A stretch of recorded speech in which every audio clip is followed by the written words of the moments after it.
I lost connection. I'm sorry. Just Oh, okay. I have been here and for some reason I lost connection. Hello, everyone. Um, I'm going to talk about four different topics today. Uh, First of all, what makes a good postcard? Secondly, I'm going to discuss how to use text, which is something a lot of us who use Photoshop don't know that much about because we don't use it on our images. Then I'm going to talk about creating a postcard and then creating a collage postcard.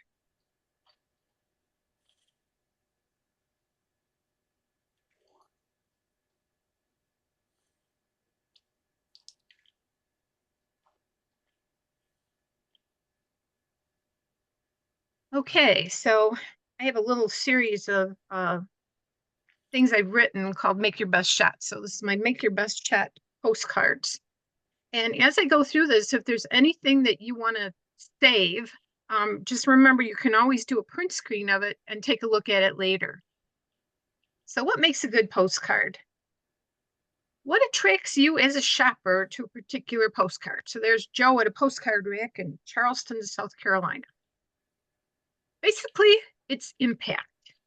And impact can be because of the subject, the color in it, the creativity, the humor of it, or a combination of those things. So, for example, this is one of Joe's shots of the Northern Lights in Alaska. The subject is really fascinating to a lot of people. So I would say that that's what gives this the most impact. Um, Here's a photograph of Iceland's Opheifoss Canyon, and there's a lot of impact here because it's a very unusual place. It has an unusual look to it, attracts your attention. And Yellowstone's Northern Road. That's an interesting subject, particularly because this particular one is taken in winter, and a lot of people don't see the Northern Road in winter. Then we have color, and of course, the picture from Colorado would probably exemplify that the best. So we have a lot of beautiful color, attracts your eye to it. Here's one that Joe made of the Plein Air Art Festival in Door County, which, by the way, is taking place right now. If anybody's ever interested in getting pictures of painters at work in beautiful locales in Door County, it's the last week of July. So he took a picture of the artist's chalk and then just made it into postcard, Color Your World. Um, Creativity can have a lot of impact. You know, like those jackalope shots Joe just showed. Well, here we've got creativity with the giraffe's head coming right over the top of the postcard. And here's another very creative one. A few years ago, when they first put up all the Kewaunee County barn quilts, we went around and took pictures of as many as we could find. And then I just cut them out and made a collage of the barn quilts and then chose my favorite one for the middle. And of course, you can get a lot of impact with humor too. This is actually a picture of my cat yawning, and it says, "Time for your dental appointment." And this one Joe took of me many years ago. Fishing is big in northern Wisconsin. Those of you who've been up there, they do have a lot of big statues and fish and whatnot up there. So sometimes the impact comes by the use of text. This by itself is an interesting picture, but imagine without the text on it, it's hard to say, well, what is it supposed to be? So I put in Iceland in a complementary color to the blue, the yellow, and I used kind of an ancient looking text. And the text in the South Dakota Badlands shot here with its sharp points and edges kind of echoes the sharp points of the surrounding hills. Here, this is an example of one that just has impact because of the subject. A lot of people who go up to Alaska don't actually get to see Denali, so it's nice to see it. The colors are beautiful. And this one has a lot of impact. This is one that about 12 years ago won the, or 13 years ago, maybe won the best of show in the CACA postcard competition. I would do this differently if I were doing it today because I think there are too many pictures in this collage. But I think the playful text, the very colorful images, and the creative use of a drawn in railroad track here kind of gives it a lot of impact.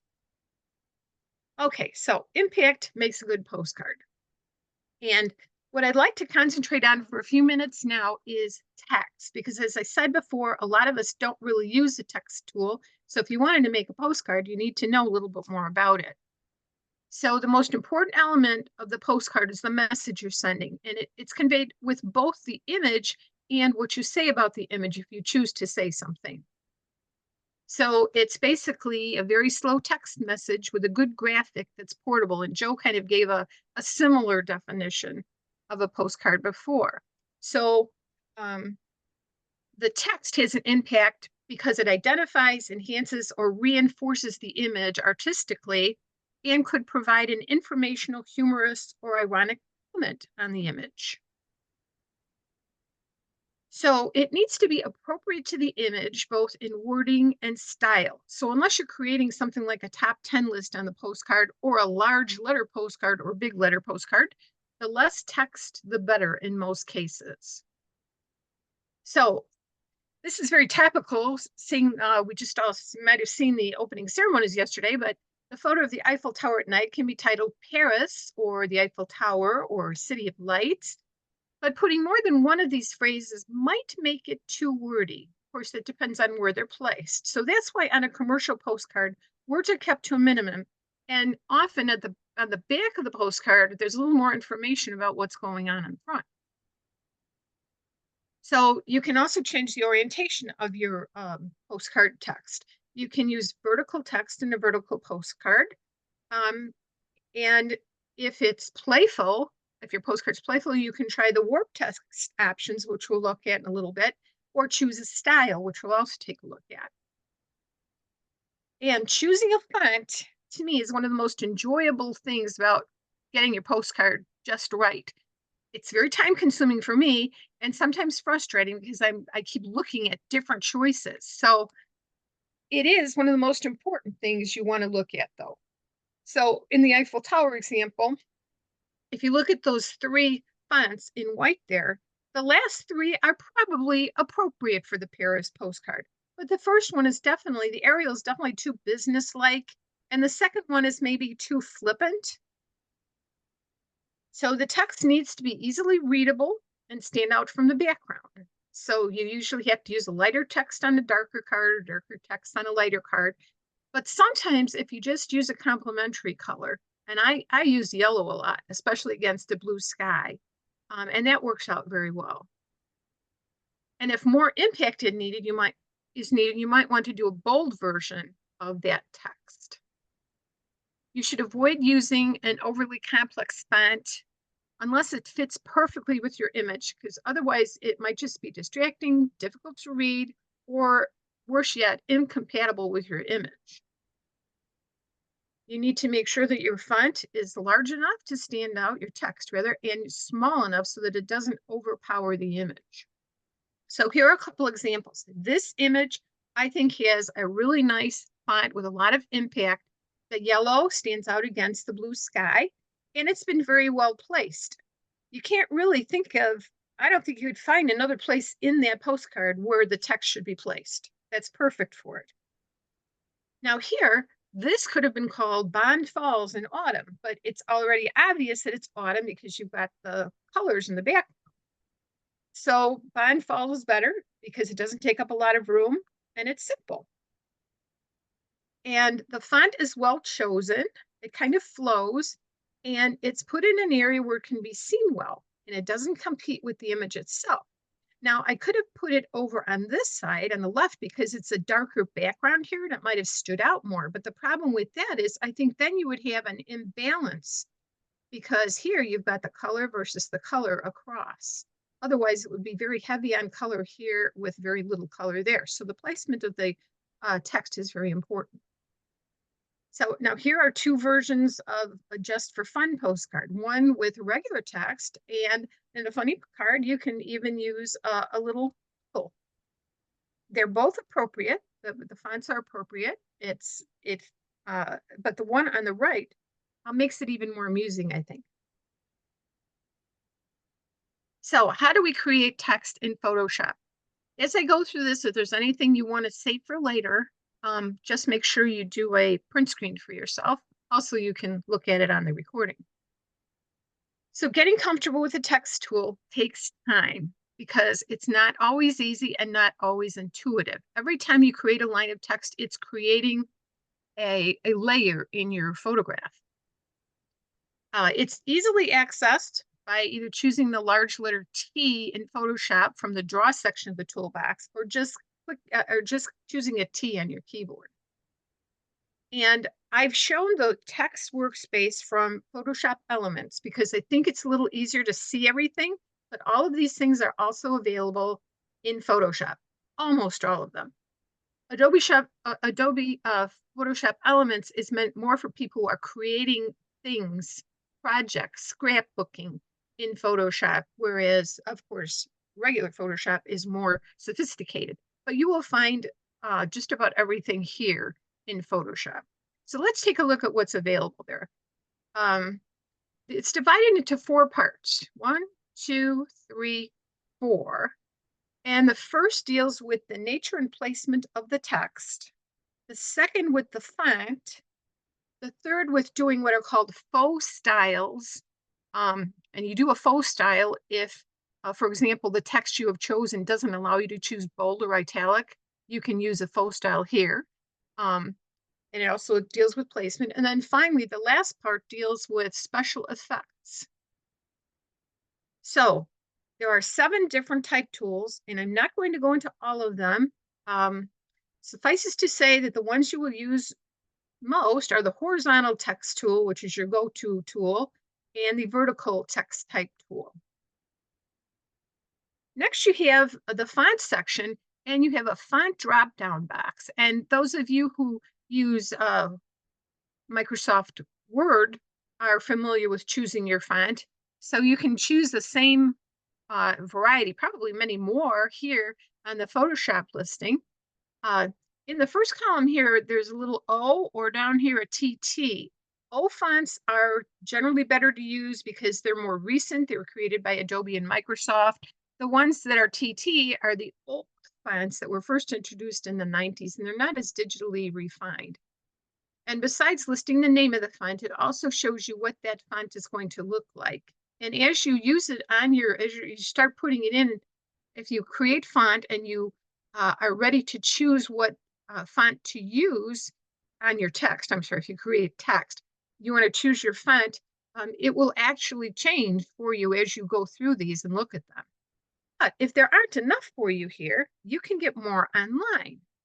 And to download Adobe Fonts, if you have Adobe Creative Cloud, all you have to do is go to fonts.adobe.com/fonts. So when you get there, you can see I've put it in my search path there. And this is what it looks like. There's a variety of fonts that display. And if you scroll down, you could see more fonts. And then you see on the bottom where it goes 1, 2, 3, 4, all the way up to 200. So you can just keep scrolling through all of these fonts. So I'm going to choose the CC Meltdown font. Let's say I'm doing a Halloween postcard of some sort. And when you select that, it shows you a couple examples of what it looks like. And then there are both families. You can add the whole family of fonts, or you can just add a particular font. So you just click on whether you want the family of fonts or just one font. And if you scroll down, I thought it was kind of interesting. You can also see who the designer of the font is, and it tells you a little bit about the font. So once I clicked on this previous page to add the font, I went to Photoshop, and there it was, magically. There's CC Meltdown. So it's a very simple thing to do. So let's get back then. If you don't have enough fonts, you will go there. So the third area of let me just go through this quickly too. After you choose your font, you can make it bold, italic, underline, and you can make different sizes of font. You can either choose a standard size or you can write in yours. You can change the color and the leading. The leading is an old print term, meaning how far it is between letters. So sometimes you might want to use that, maybe put a little more space or less space in between your lines of text. All right, so the third section shows you where the faux styles are, which I just explained, and then the alignment of your text.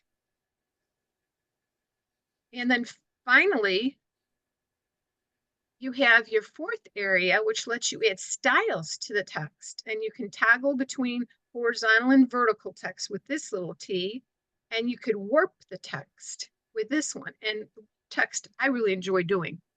I always just leave anti-aliasing checked because that helps to smooth out the edges of the text and make it look sharper.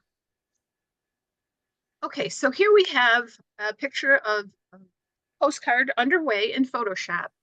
And in order to add a text style to it, this is the fourth section where the text style is here, there must be at least one layer of text. So in order to access text options, you have to have a layer of text. And the layer is automatically created when you click on T and you type in your text. So all you would do once you have that layer of text is click on the upper drop down box and a variety of styles will display. And I'll do that a little closer here. There's a lot to choose from. And within each of these options, there are even more to choose from. So I'm just making you aware that this exists. This would take forever to go through all of this. So you can get various complex patterns. The wild plastic can look really good on some postcards. And these are some of the styles that you can get. Just there's the regular one. Here's a complex style called Pepper. Not sure what you'd use that for, but that's pretty particular. The wow style, plastic, and the wow style with chrome. So these are just samples of various textiles. If you're making a postcard or a poster or something that you want to put text on, it's really fun to go in there and look at the various styles you could use and maybe find the perfect one for whatever you're doing.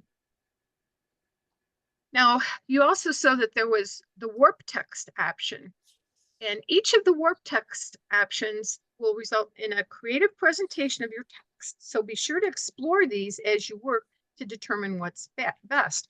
So you can choose an arc, which is what I've chosen here. You can do a lower arc, an upper arc. You can do an arch, a bulge, a shell going up, down, a shell going up, a flag, and so on. So you can make your text go in various directions. And here are samples of warp text. So we've got a warp arc, a warp bulge, and a warp squeeze. And all of these can be adjusted with the slider to give it more or less warp. Okay, so now that we've looked at the text tool, here are some tips. Always be sure you are on the text tool. And that sounds really silly, but believe me, when you're first starting to use the text tool, you will accidentally get yourself off of it. And you need to make sure you're on the text tool when you're doing text. You should keep your layers displayed so that you can see which layer you're on. Remember, each text line will produce a separate layer in Photoshop. The shortcut for the text tool is T. Text can be moved when it's highlighted. If you move the cursor just off of the text, and when your cursor turns from an insert mark to up and down arrows, you can just drag it and move it. There are a lot of text options, so experiment with them to see what works best in fonts, font styles, orientation, sizes, warps, and colors. So have fun with that. Now we're going to look at actually creating a postcard. We all are photographers, so we've all created images and improved them.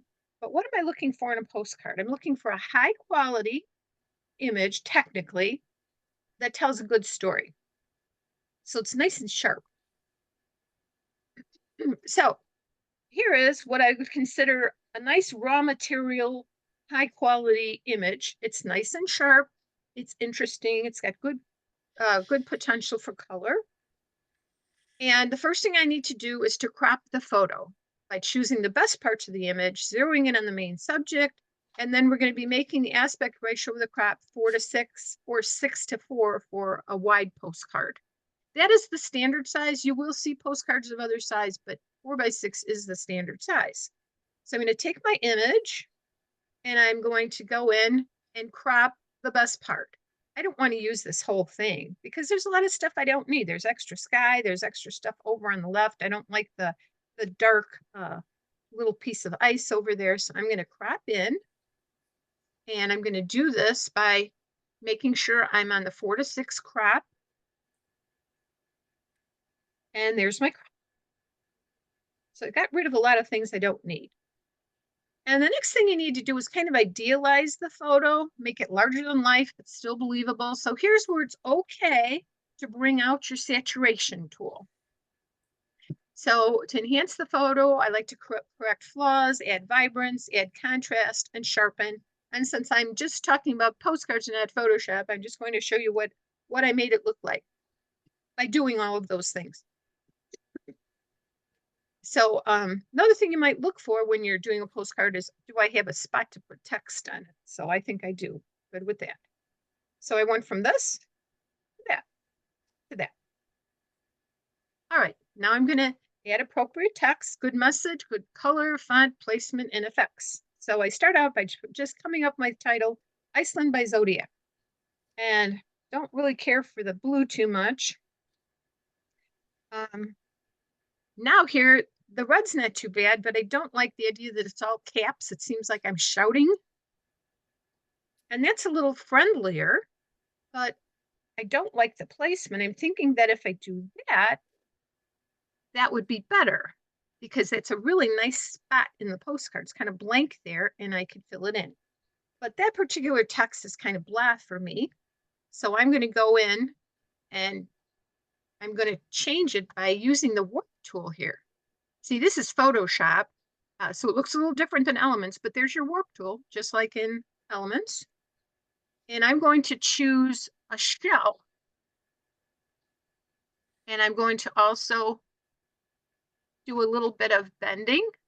See, I changed the slider, so I bent it. And I kind of like the way that looks. It really sparks it up a little.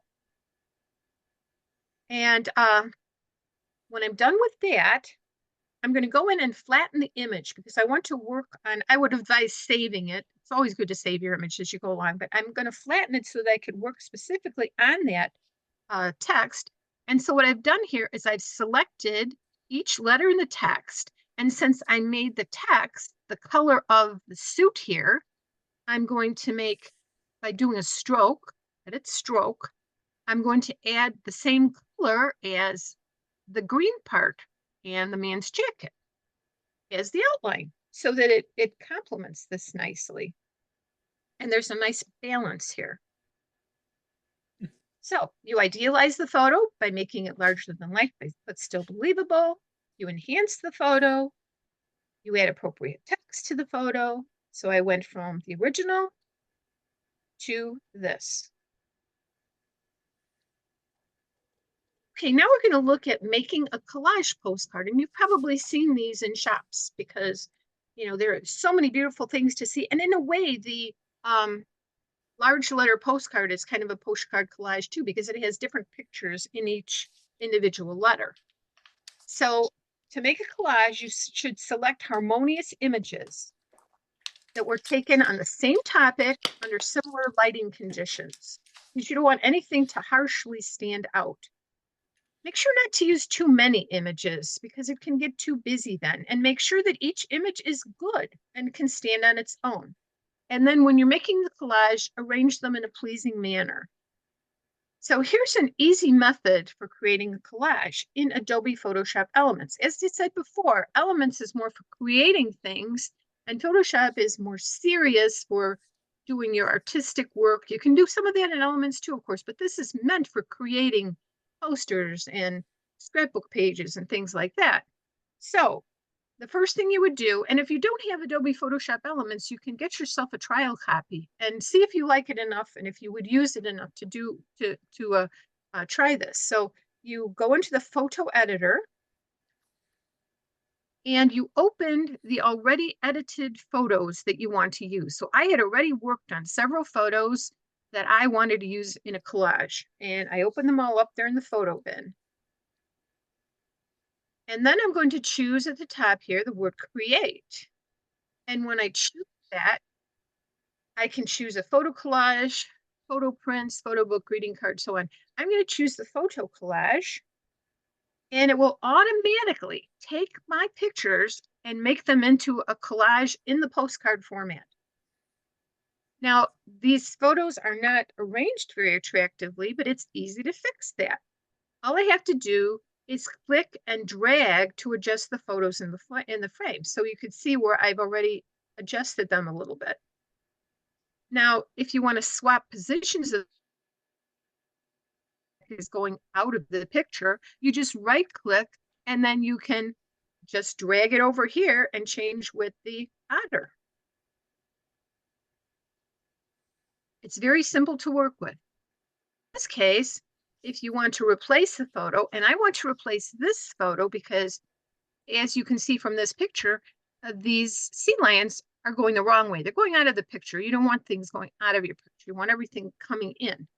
So I can just go in and right click on that and get the option to replace the photo. And I happen to have another picture of the same thing with the seals going the opposite direction. So I'm going to replace it.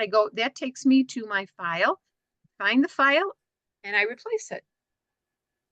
Okay, so I like that. It's a little seal heavy, but I like it. But I want to experiment with it a bit. Notice on the right here, you have various layouts. So what if I just clicked on a different layout? What if I did a vertical layout? So it would just automatically put my pictures in the vertical layout, and then it would allow me, just as I did in the other one, to switch things around and fix them so that we go from this, which is a little sloppy, and things are going out of the picture, to this. Or if I remove a photo, and like I said, I think there are too many sea lions in here, so I'm going to remove the one at the upper right. Then I have 5 pictures, so I can look at 5 picture collages. But this is the 5 picture layout that I liked the best. So this is the one that we'll use for the postcard. So we're going to replace the photo at the lower right with the one at the top, because this little guy is looking this way. So I'm going to go in and I'm going to put a different picture there, switch them around. And then here, I'm going to also turn this one around. So what I did actually, I did it in the wrong order. I am going to take this photo and put it up here and switch it around so that they're going the right way. And then I'm dragging these two and flipping them so that that looks better.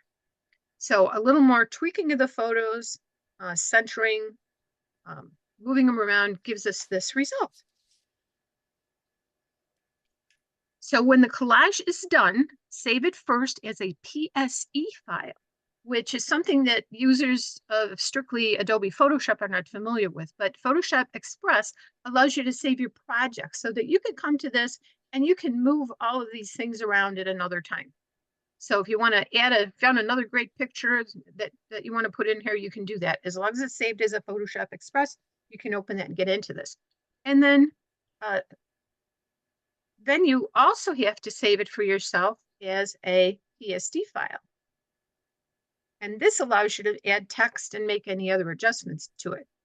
So now I'm going to go into expert mode, which is right here, to edit it. And you'll see that when you get into expert mode, it shows you all of the layers that the program created for you while making this collage. So what I'd like to do first is flatten the image so that I can make some final touches on it, like text and such. So I flatten the image, and you can see here we had all the layers, and now it's flattened. So I would like to put black in between the pictures because I think it looks better than the white. So you can use the paint bucket tool or the brush to paint the background black. So you can see I've selected everything, and now I can just paint the black background black. And I'm also going to, while the black background is still selected, I'm going to put a small stroke around each picture with white so that they stand out just a little bit better. You can see that here, that I've put that stroke in. And now I'm going to select the appropriate font and color. So I'm going to choose something that's casual. I type in the caption up there. And I'm going to refine the caption because I think I like it better in italics. And I'm going to align it a little better. So here is my final product. I've got all of my beautiful animals around here with the zodiac in the middle. Explore Alaska. And what else can you do? Now that you've seen this, you can make postcards out of your travel photos and send them to friends. Amazon has a self-adhesive postcard, postcard backs that you can buy and apply to the backs of your 4x6 prints. So it's something made by Howard Packaging, which does a lot of paper products, and they allow you to buy these things. They're individual little sheets. I think you could see that individual little sheet. On one side is the postcard back, and then on the other side is the instructions for taking this off and pasting your postcard to the adhesive. So you have a perfect looking little postcard when you're done.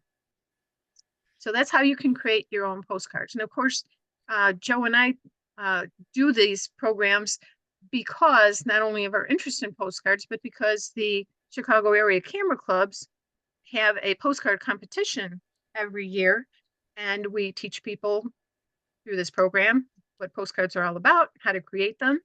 And we also teach them how to prepare them for submission digitally.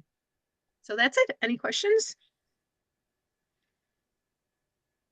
Yeah, surprisingly, no questions have been popping up. You guys do such a good job. Anybody have questions? Put it in the Q&A and I can ask. Or anybody on the panel, they have anything? I just wanted to say thanks because I am really interested in using my photos on postcards.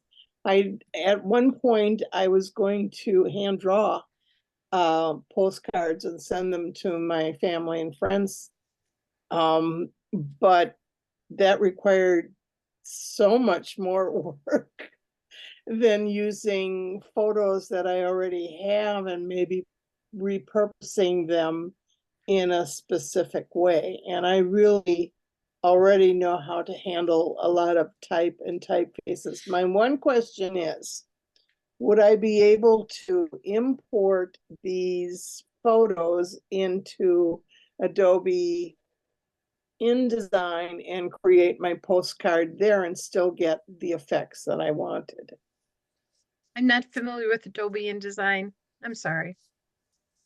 Okay, it's a page layout program, but I have really intense control over the type and use of the type.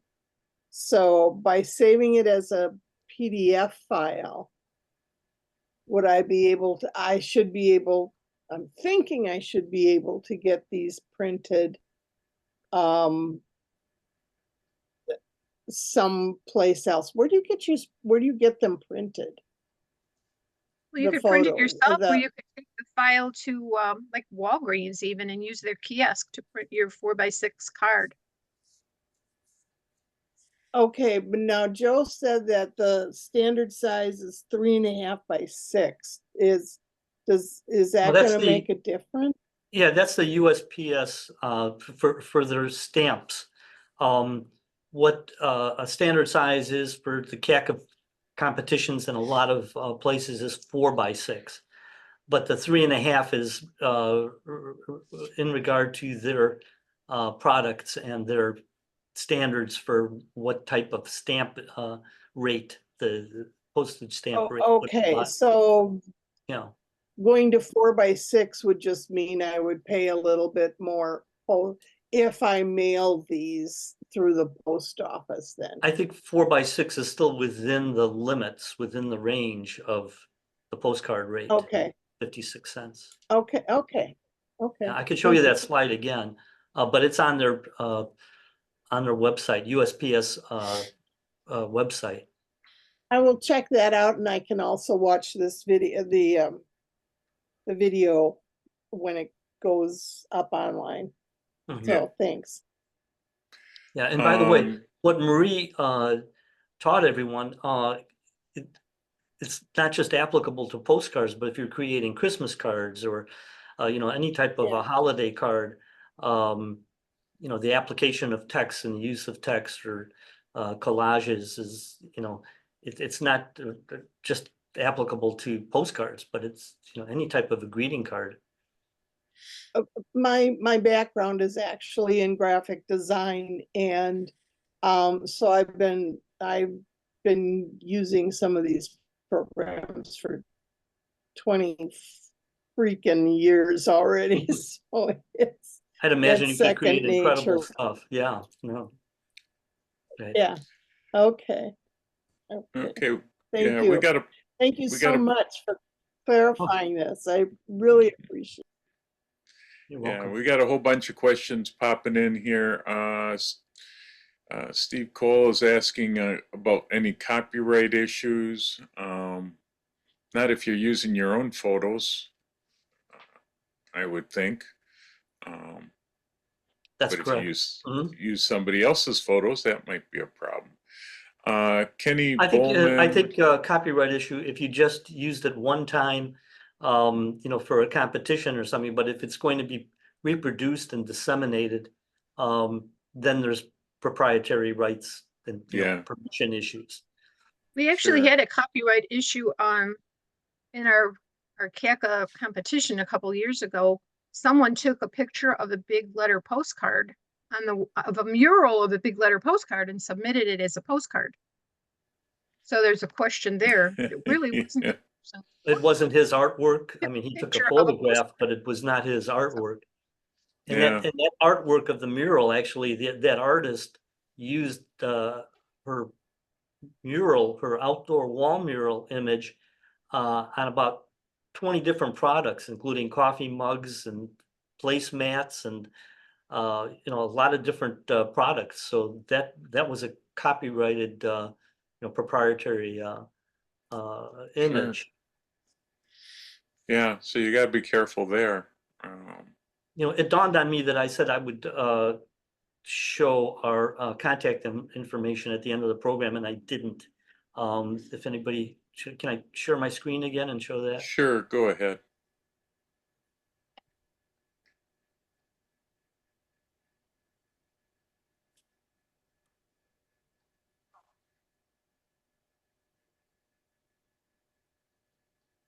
There we go. Can people see There that? you go. Yeah. Yep. Okay. Yep.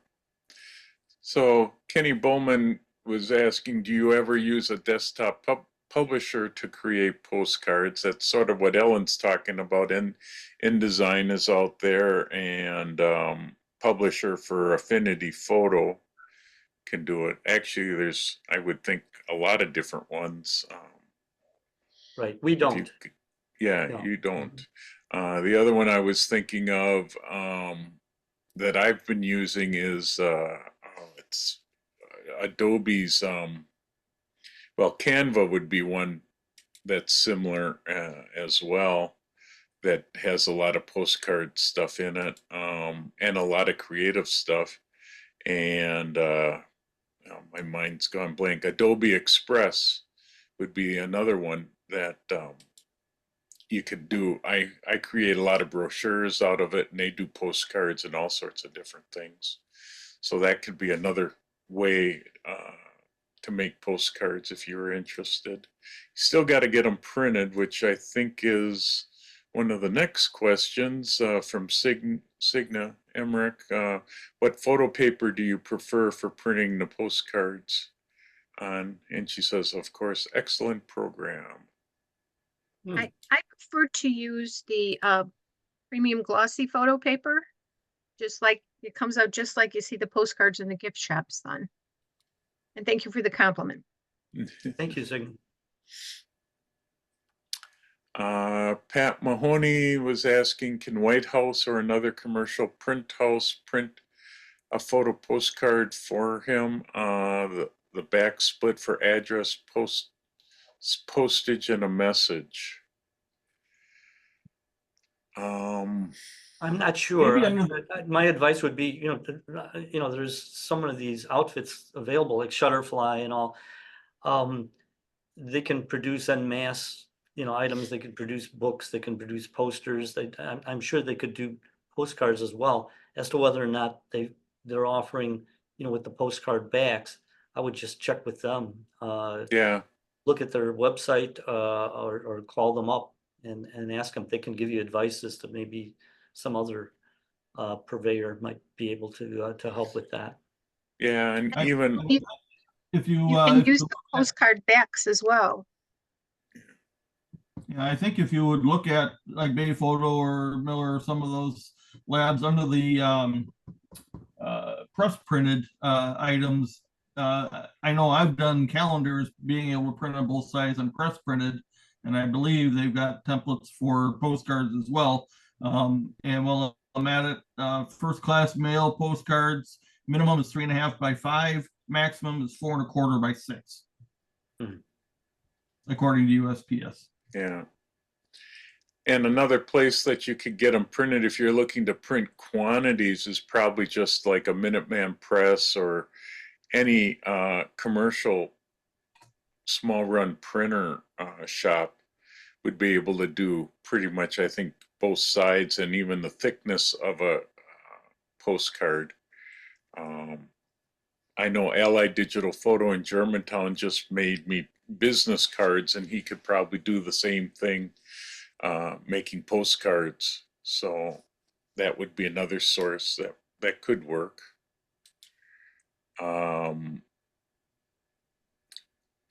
Hubert Cole is asking printing supplies, maybe Red River. Red River would certainly have a heavier type paper if you were going to print on your own, which would be nice. I've also seen, I remember seeing at one time a rubber stamp you could get to do the backside, which would be another way to do it.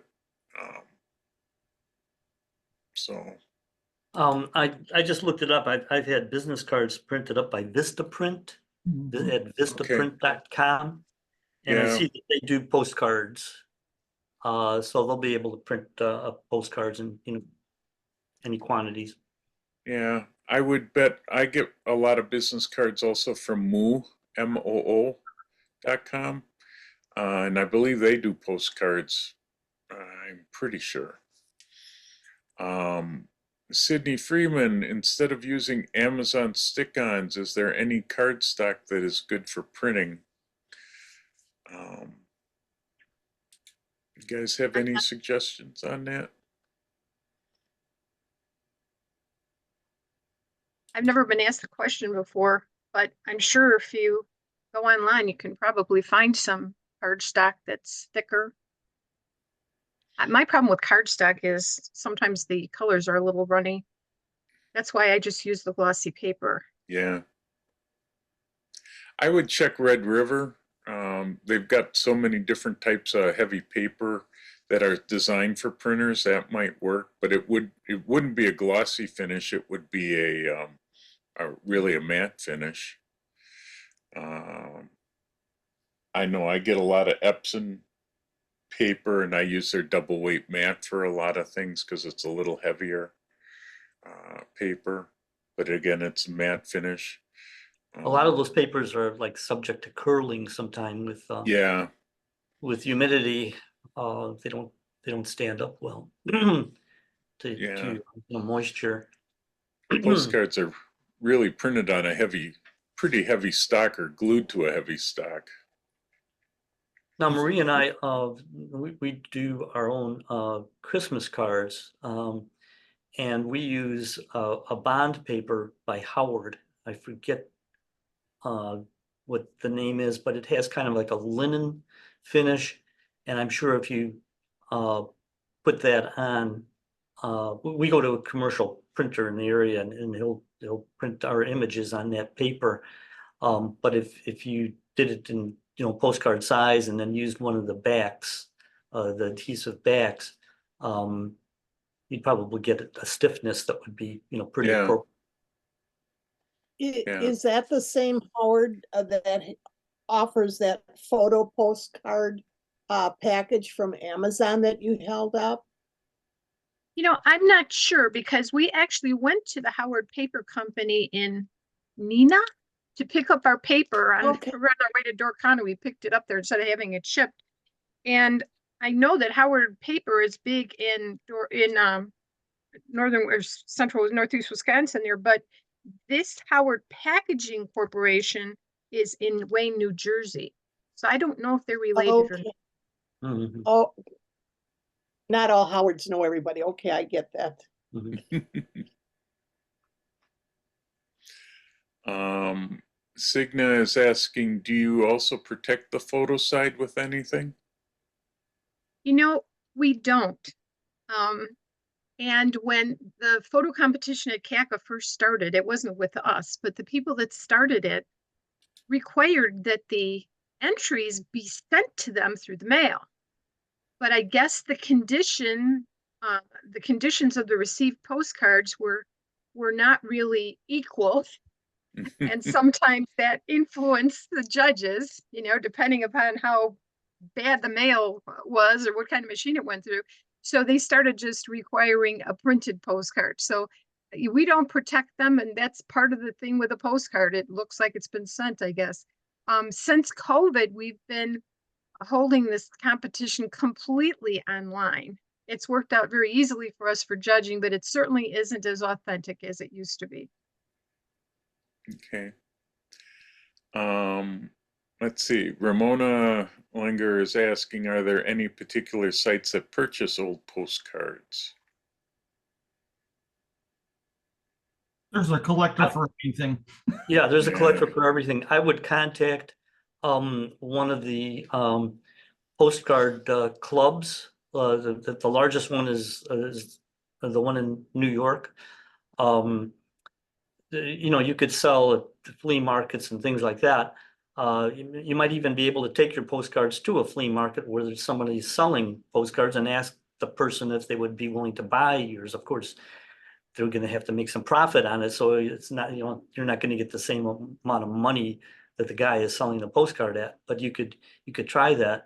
But you could go to different resale shops and ask if they would take it. If you want to sell it yourself, you could do it like on consignment with some of these resale shops where they have consignment booths.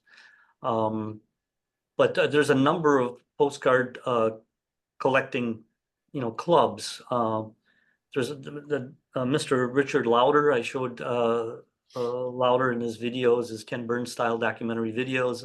How he produces those. I know he belongs to the Wichita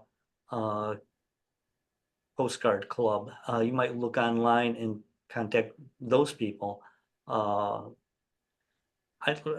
see postcards kind of drying up, and I think there would be a lot of interest in the postcards you have, particularly if they're, you know, vintage ones or older ones. I would think you could do, you know, find somebody easily if you work at it a little bit, you know, to purchase your cards. There should be a lot of interest. Yeah. I got a couple of binders of them that my mom had picked up, and probably going to put those up for auction one of these days. So getting rid of all of it after I go through and pick out the ones I want to copy and keep for myself on the computer. Sydney Freeman is asking, would MS Publisher work for doing cards? Don't know what that I is. With them as publisher, I would assume so. Anything Yeah, I that would think so. you Sure. could, you know, do graphics with and add photos should work. Yeah. Oh, by the way, as far as selling postcards, eBay, if you do eBay or if you know anybody who does eBay, I see a lot of postcards for sale on eBay, you know, put up for sale. So you could Sure. use eBay. Kenny Bowman's asking, do you know if the United States Postal Service postcard stamps are forever stamps? I believe they are. I can't say 100% for certain, but I believe they are now. Yeah, I would think they might be. Mhm. Pat Mahoney was saying, yeah, Vistaprint, Moo, etc. I at one time had 30 to 50 done at FedEx Print and Ship. It was a great way to send out. Hope for Photographers Hall of Fame, the refrigerator door. I would try every 6 weeks. Okay. Yeah, I've had good luck with Vistaprint as far as business cards and other things. I haven't tried them with cards, but they're a good outfit. Yeah. VISTA, it's one word, VISTAPRINT.com. Yeah, there's a lot of good ones out there. Vistaprint's pretty good. If you're doing real small runs, Allied Digital Photo can do small runs of a lot of that kind of stuff. So, yeah, just got to sort of search around. Any other questions? I just have a question. In your competitions, do you have more than one category? For your No, we postcards? don't. No, we don't. just Yeah, have we don't break it down postcard. into categories. We allow color, monochrome, horizontal, vertical, images, all kinds of genres. They can be humor, scenics, abstract. One of the things we do, though, we don't break them down. And we do regular judging, and the ones with the highest scores win the awards, Best of Show Award, HMs. But we do have Judges' Choice, and it's an unusual competition. We have 10 judges, and we ask each judge, after they've judged with a numeric score, to tell us what their Judges' Choice image was, what their favorite image was. So it's the kind of a thing where a lot of people win recognition, which we kind of like, because for us, it's the type of competition where everyone can enter. It's not just sent from their club, which most of our competitions at CACA are. I don't know about you, but we send 4 images from our camera club every month. But postcards, anybody can enter. They can enter 2 cards in any subject, and then they have the potential of winning regular type of award or a Judge's Choice. And we've seen in this competition where people who don't usually or don't often win awards have actually won things, because it's recognizing something a little different from a regular photo competition. And it can be pretty interesting with the Judges' Choices, because we give an award for Best of Show, then awards, and then honorable mentions based on total scores received from the 10 judges. But then with the 10 judges, we have 10, as Marie says, Judges' Choice Awards. And sometimes those Judges' Choice Awards don't get an award or an honorable mention. It's not one of those. And we tell the judges when they're giving Judges' Choices, pick your favorites or pick unusual ones, so that we distribute more, more people get awards. And they do that. Sometimes they'll pick, quirky things that other judges don't like, but it fits their fancy. And they said, I particularly like this because of its, its novelty or uniqueness. But the other judges might not give it high scores, and it might not get, anything other than the Judges' Choice Award. But it makes a lot of people happy. Is there a reason you have 10 judges?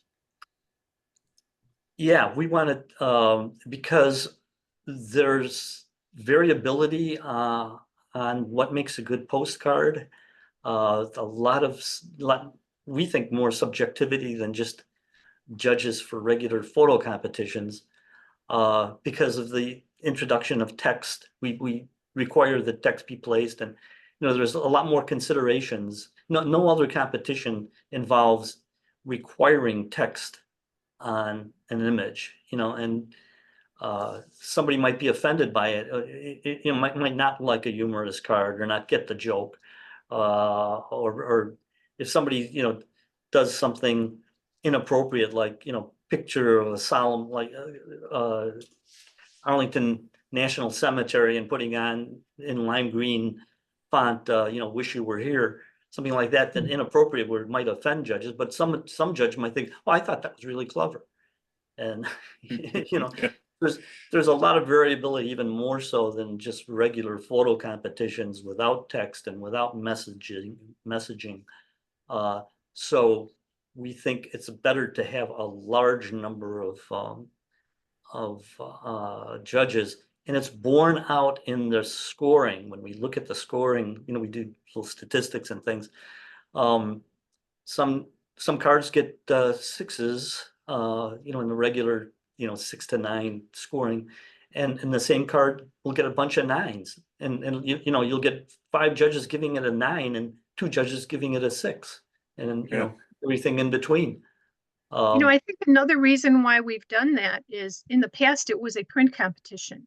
So what we would do at our monthly CACA meeting is we would put these postcards on like 3 or 4 tables, and we'd have, you know, 250 postcards. It's not as popular as it used to be, but we used to get that many postcards. So we'd lay them out, and we would actually have to have more judges because each judge had to pick their favorite 15 or something like that. It varied. We did a percentage. So because there were so many to choose from, we needed more judges to tell us that this was their favorite. We did not do numerical scores originally. We did it by look at all these cards and pick out your favorite ones. And then we did it by the number of votes that each card got. And that's why we needed all those judges. And then when we moved it to digital competition after COVID, we had all these people that love being judges.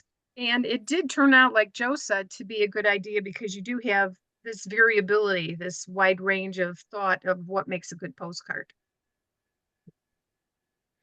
Okay, and now you do it online, so that it's just Just another judged as It's all a- online. Right. Mhm. yeah.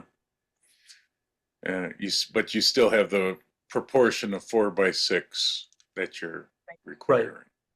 Yeah. Okay.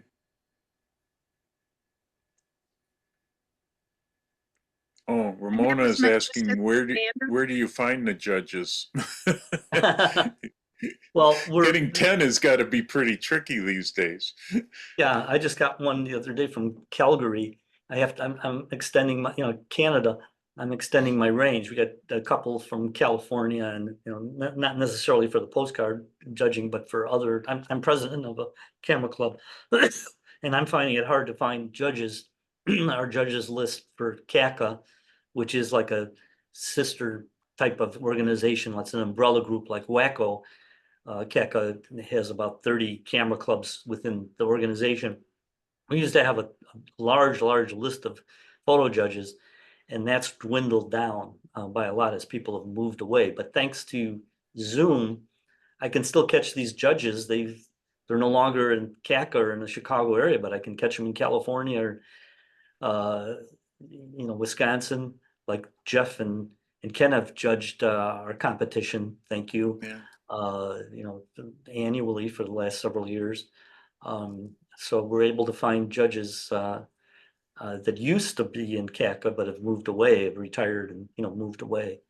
But People I really never like have it. trouble. Yeah, I never have trouble finding judges for the postcard competition. It's almost as though if I don't invite them, they call me up and say, "How come you didn't invite me? Did you forget me?" No, I haven't gotten around to it. They love being a judge for that competition. Yeah. Because we give them a week. There's hardly any pressure. We give them a week to judge the postcards placed online in a batch on our CACA website. And we have a program called 411 Assistant that CACA provides to the camera clubs. And we use that for the postcard judging. So they've got a whole week to Yeah. come up with you know, responses, and they like you know, the judges' choices. So it's Sure. not hard for us to find those judges. Yeah. And what is the limit on the number of entries per participant? Two. 2. Mm. Okay.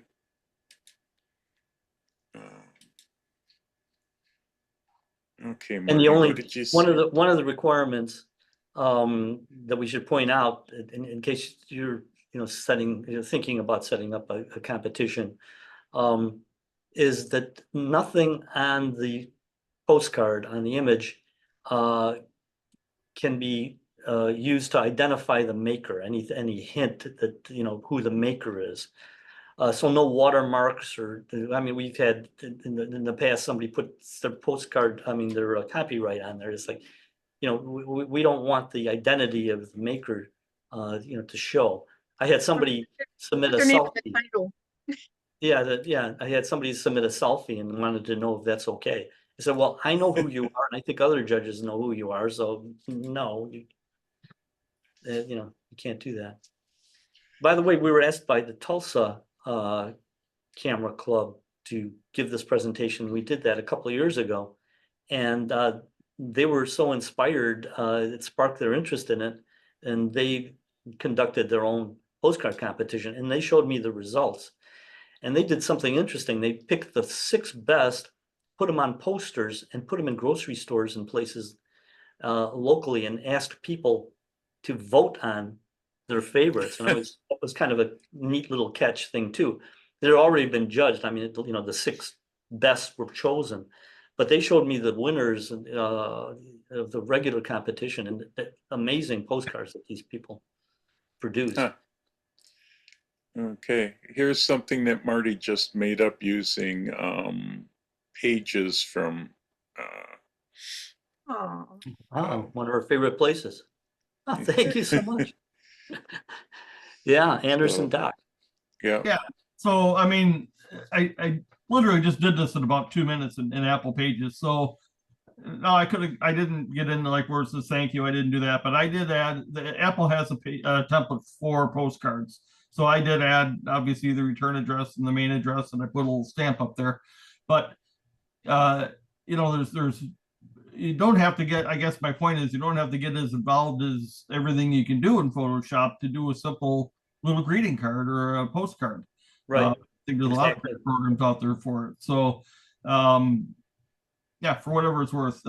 This one, I mean, so I actually printed it on cardstock, and you know, you can print it front and back so you can get the address correct on the back side. So there's simple ways, just printing at home you can do this, but there's plenty of other printers out there, yes, that you can do that through. That's great. Thanks, Marty. So any other questions, comments? And Paul Mortal says, Very thank you, good. great Thank you so much. presentation. Yeah, And that. Very good presentation and artwork. I'm just impressed. Maybe it'll give me something more to think about, to put in vacation and photo pictures or family pictures for them, you know, for people. Yeah, very, very interesting. Who knew? Thank you. Something simple to do, and Ken and I are going to probably talk to you a little bit more about running the competition, because we may see about adding this maybe to Wacko as well, because we're looking for other ways to do some competitions, and this would be an easy, simple way. We'd be some happy to help. instances. Sure. So we also have a print circuit that we go around where we could actually do postcards maybe, and that would be a smaller bundle to send around to all the clubs to judge. So that might be an interesting twist to our Wisconsin print circuit. Instead of doing 8.5 by 11 prints, they could do postcards Mhm. and package it up. It'd be a lot easier to ship around to the different clubs to judge. That's true. So, yeah, Cigna's And I think it's agreeing we fun. should try it to Wacko. Yeah, I think it's a fun thing. I think a lot of people think it's yeah, fun we and used to different. recommend that the clubs before the competition could do their own little competition within the club. You just take a 8.5 by 11 sheet and you put the postcard on it, and you put these all around on tables, and then people are all given those little dots, little sticky dots, and they put a dot on the postcard that they like. So they're giving maybe 5, and they put dots on the postcards that they like, and then the ones with the most dots win. I mean, there's a lot of cute things you could do at the club level with it too, you know. Yeah. Yeah. No, we will have to fool with this a little bit. And Ramona says, thank you, great presentation. So we're, Thank you. yeah. And thanks Anybody again for else have inviting us. anything? Yeah, well, thank you for doing it. I knew it was something a little different, and that's why it sounded interesting to have you guys present it. So, And if anybody has a club that they'd like us to present for, we'd be happy to do it. yeah, they do an excellent job. All right, well, I guess with that, I don't think we'll go into any general Q&A. Haven't been getting a whole lot unless somebody has something quick that they would like to ask for general Q&A. Otherwise, thank you, Marie and Joe, for presenting. Our pleasure. Really appreciate it. Made my day a lot easier today, this morning. You're welcome. So any other quick questions? I made my Q&A went away. Where'd it go? There it is. If not, I think it's a little after 12 already. We'll call it quits for the day. Thanks everybody for coming. We had a nice group show up on a nice day, nice sunny Saturday. So welcome. Thank you, I should say. And we'll see you next month with, I think it's Phil, I said. So should be an interesting talk. Well, thanks everybody for coming. See you next month. Bye-bye.